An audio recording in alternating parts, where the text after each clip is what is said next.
अध्याय 4 साधारण अपवादों के विषय से संबंधित धारा है धारा 80, जो कहती है विधिपूर्ण कार्य में अगर दुर्घटना कारित हो जाए तो वह बात अपराध नहीं हो। लेकिन इसके जो 6 मुख्य तत्व हैं उनको मैं आपके सामने उजागर करता हूं कि कोई बात अपराध नहीं है दुर्घटना और दुर्भाग्य से। पहला तत्व दुर्घटना और दुर्भाग्य से, और आपराधिक आशय और ज्ञान के बिना। दूसरा तत्व आपराधिक आशय और ज्ञान के बिना।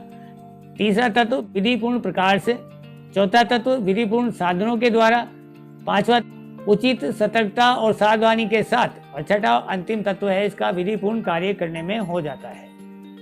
तो ऐसी कोई भी बात अपराध नहीं है जो दुर्घटना और दुर्भाग्य से, किसी आपराधिक आशय और ज्ञान के बिना, विधिपूर्ण प्रकार से, विधिपूर्ण साधनों के द्वारा, उचित सतर्कता और सावधानी के साथ विधिपूर्ण कार्य करने में हो जाता है। तो यहाँ 3 तो विधिपूर्ण ही आते हैं। अगर उनको आप ध्यान से देख लेंगे तो 3 चीज़ें तो बड़ी आसानी से आपके पकड़ में आ जाएंगी कि विधिपूर्ण कार्य होना चाहिए, विधिपूर्ण तरीके से होना चाहिए और विधिपूर्ण साधनों के द्वारा किया जाना चाहिए। अब बाकी के बचे हुए 3 जो तत्व हैं वो ये हैं कि किसी प्रकार का कोई आपराधिक आशय या ज्ञान नहीं होना चाहिए। जो घटना घटित हुई है, जो कार्य घटित हुआ है, वह दुर्घटना या दुर्भाग्य से घटित हुआ है। दुर्घटना और दुर्भाग्य से घटित हुआ है और कार्य जो है वह उचित सतर्कता और सावधानी के साथ किया गया था, लेकिन दुर्घटना और दुर्भाग्य से वह जो है परिणाम घटित हो गया, तो ऐसा कार्य अपराध नहीं है। या मैं धारा 80 से संबंधित आपको जो एक मशहूर उदाहरण है, सभी लोग जानते हैं, इसमें दृष्टांत दे रखा है कि अगर कोई व्यक्ति कुल्हाड़ी से कार्य कर रहा है और कार्य करते समय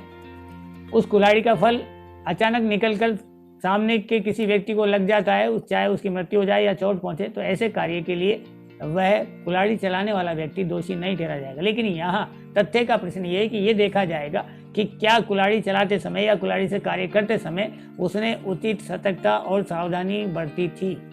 ऐसा तो नहीं कि जानबूझकर उसने फल ढीला रखा हो, जानबूझकर उसने उस कार्य को किया हो जिससे उस जख्मी व्यक्ति को, आहत व्यक्ति को चोट पहुंचने की पूरी संभावना हो। अगर सद्भावनापूर्वक उचित सतर्कता और सावधानी से उसने कार्य किया है तो वह दोषी नहीं होगा। एक अध्यापक के द्वारा अपने विद्यार्थी को सद्भावनापूर्वक अगर पीटा गया है तो वह कार्य अपराध नहीं है। धारा 80 से संबंधित जो मामले हैं उनको मैं जल्दी जल्दी पढ़ लेता हूँ। इसमें एक मोहन सिंह बनाम राज्य AIR 1965 पंजाब का मामला है कि मृतक के नाजुक हिस्से पर घूंसे का जोर से प्रहार करना, ये जानते हुए कि उसको गहरी चोट या मौत हो सकती है, तो इस मामले में बचाव नहीं दिया गया। बसंत कुमार बनाम सम्राट AIR 1927, ये वो पुराने केस हैं, लेकिन ये वो केस हैं जिनके ऊपर आधारित होकर प्रतियोगी परीक्षाओं में प्रश्न आते हैं, इसलिए मैं उनका जिक्र करना आप लोगों के सामने आवश्यक समझता हूँ। इसके अंदर जानवर की आवाज़ समझकर किसी व्यक्ति ने गोली चला दी और उससे किसी व्यक्ति की मृत्यु हो गई, तो यहाँ इस मामले में बचाव दिया गया। सम्राट बनाम शिव सहाय जो एक और मशहूर केस रहा है, इसके अंतर्गत 2 दोस्त जो हैं कुश्ती लड़ रहे थे और लड़ते समय पलटकर गिर जाने से एक व्यक्ति की मृत्यु हो गई, तो वहाँ इसको धारा 80 के अंतर्गत बचाव दिया गया। राज्य बनाम रंगास्वामी AIR 1952, नागपुर में लाइसेंसी बंदूक से अंधेरे में गोली चलाई गई। जंगल था, लेकिन उस गोली के लगने से किसी व्यक्ति की मृत्यु हो गई, तो उस मामले में भी बचाव दिया गया। अगर आपको वीडियो पसंद आई है तो प्लीज़ लाइक करें, शेयर करें और हमारे चैनल को सब्सक्राइब करना ना भूलें। Thanks for watching.